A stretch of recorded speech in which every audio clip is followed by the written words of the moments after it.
Les hypercalcémies. Les hypercalcémies sont fréquentes et potentiellement mortelles. Sous deux formes, aiguë, elle impose un traitement en urgence en réanimation.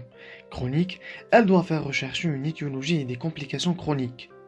La calcémie normale est entre 2,2 et 2,6 mmol par litre, ou 85 mg par litre et 105 mg par litre. Les étiologies. 4 causes sont à l'origine de 90% des hypercalcémies.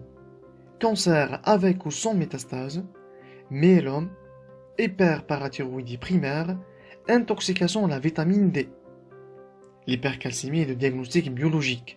En dehors des formes graves, la réalité et la permanence d'une hypercalcémie doivent être vérifiées par au moins 2 dosages successifs. Point important, il faut toujours interpréter la calcémie totale en fonction de l'albuminémie, afin d'éliminer les fausses hypercalcémies dues aux hyperprotéidémies, hémoconcentration, stase veineuse et dysglobulinémie. Et surtout de ne pas passer à côté d'une hypercalcémie masquée par une hypoalbuminémie. La calcémie corrigée est égale à la calcémie mesurée plus 0,02 fois 40 moins l'albuminémie. Quelle que soit l'origine, une hypercalcémie, surtout dans sa forme aiguë, peut être mortelle et doit être considérée comme une urgence diagnostique et thérapeutique. Mécanisme d'hypercalcémie.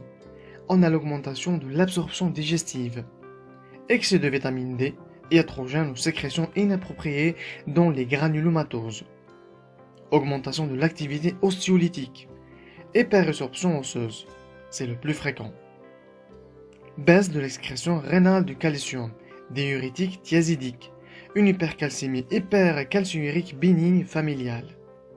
On commence par l'hyperparathyroïdie primaire. Elle représente 50% des hypercalcémies, cause la plus fréquente d'hypercalcémie chronique, mais la forme aiguë n'est pas exceptionnelle. C'est une augmentation de la sécrétion non freinable de PTH 1,84 par les parathyroïdes qui cause une hypercalcémie par résorption osseuse, réabsorption rénale et absorption digestive. Une hypophosphorémie et hyperphosphaturie. Une hypercalciurie. Bien que le calcium soit réabsorbé, l'importante charge calcique parvenant au rein augmente tout de même la calciurie.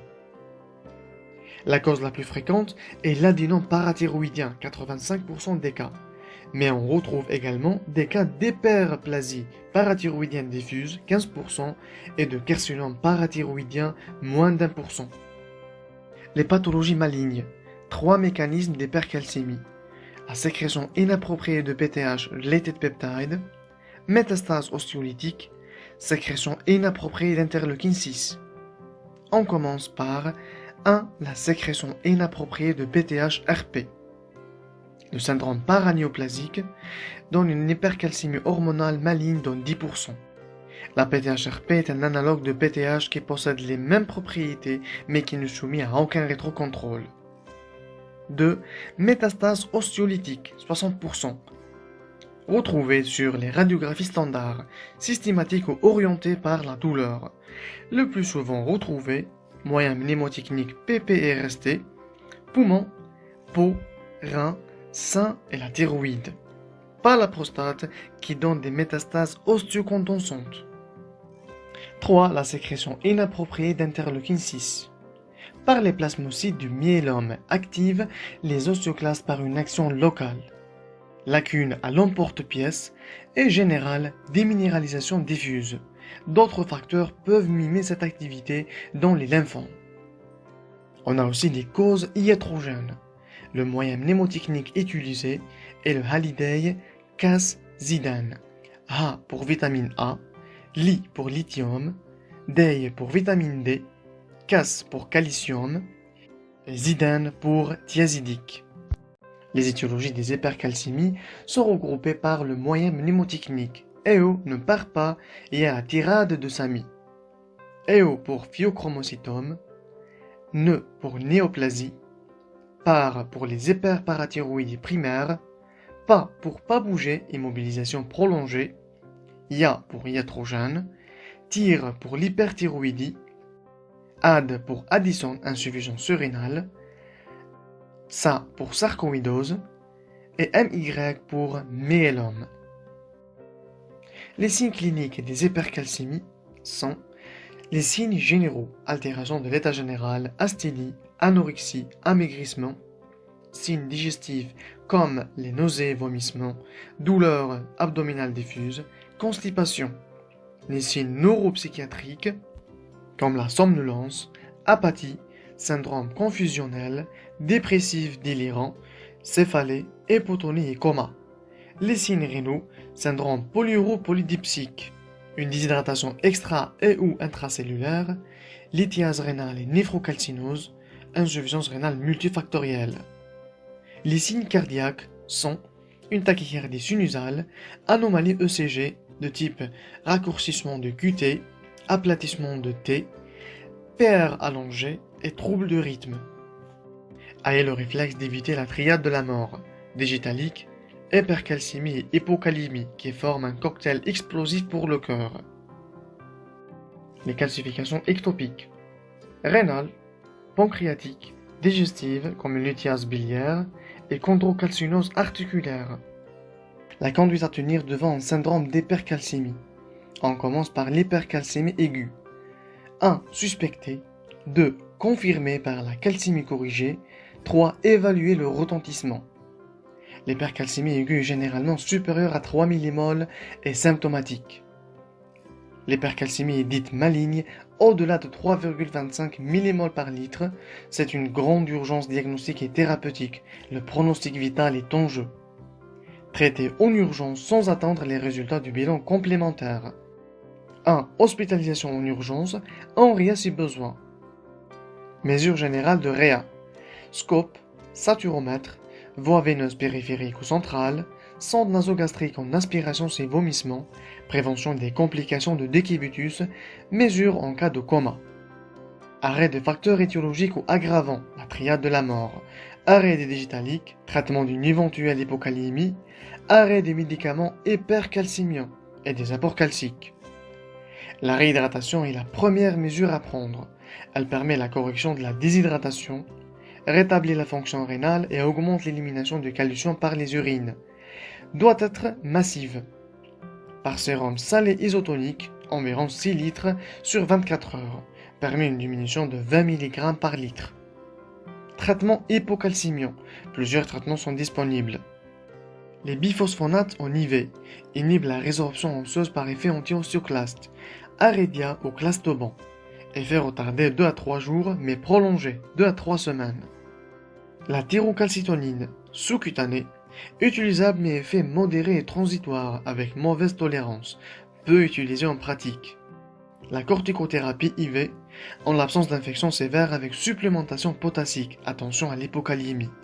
Indiquée uniquement dans les formes iatrogènes, intoxication à la vitamine D, buveur de lait, le myélome ou les granulomatoses, inutile dans les autres formes. Une opération extra-rénale en urgence, en cas d'hypercalcémie maligne supérieure à 3,75 et ou échec des mesures précédentes et ou insuffisance rénale oligo-anurique. La surveillance, axée sur les complications cardiaques, rénales et neurologiques. Clinique, tension artérielle, pouls, poids, diurèse, paraclinique, calcium, albumine, fonction rénale, ionogramme, scope et ou ECG. Une fois l'urgence est passée, l'enquête étiologique doit être menée. En pratique, après la réhydratation, les biphosphonates représentent le traitement de choix, parfois complété d'une corticothérapie si le contexte le permet, et d'une opération extra-rénale en cas de forme grave d'échec ou d'oligo-anurie persistante. L'hypercalcémie chronique peut être découverte lors d'un examen systématique le plus fréquent, devant un syndrome d'hypercalcémie modérée fruste, devant une complication de l'hypercalcémie ou de sa cause, lors de l'exploration du NEM. Elle doit être confirmée par au moins 2 dosages successifs. En dessous de 3 millimoles par litre, le traitement n'est pas urgent en l'absence de symptômes et de signes ECG. L'enquête étiologique peut se faire en ambulatoire et doit être menée sans retarder le traitement. Quoi faire en première intention? L'interrogatoire est un temps fort de l'enquête. Une hyperparathyroïdie, recherche d'antécédents personnels ou familiaux de neuroendocrinopathie multiple 1 ou 2A, histoire de lithiase, colique néphrétique, fracture pathologique, cancer, antécédents personnels ou familiaux, facteurs de risque, symptômes de pathologie maligne, altération de l'état général, douleurs, saignements, ou une prise médicamenteuse, précisément les thiazidiques et les vitamines D. L'examen clinique recherche essentiellement des signes de cancer, tumeurs, reins, sein, thyroïde, adénopathie ou métastases.